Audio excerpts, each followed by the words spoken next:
আমি একটু গজল কব। গজলটা ভালো লাগলে আপনারা লাইক করবেন, শেয়ার করবেন, ধন্যবাদ। কমেন্ট করবেন।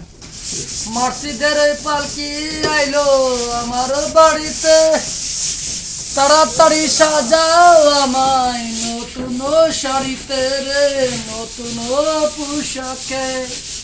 ভাই বন্ধু আত্মীয় স্বজন আসবে সারি সারি, আমাকে পরাইয়া দিবে সাদা মার্কিন শাড়ি রে, সাদা মার্কিন শাড়ি।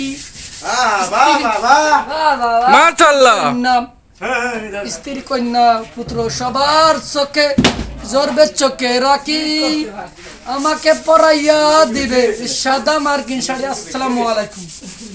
এই খাটের, এই যে আমাদের এখানে কারখানায় খাট আপনি দেখতেছেন, কিছু বলেন। দেখেন সরাসরি কারখানায় তৈরি হয় যে খাটগুলো, এর বিষয়ে কিছু আপনার খাট ভালো লাগছে? খাটগুলো লাগছে ভাই, এই খাট কি আপনার একটা নেওয়া লাগবে নাকি আমাদের এখান থেকে তৈরি করে? লাগবে ভাই। আচ্ছা ঠিক আছে। হ্যাঁ।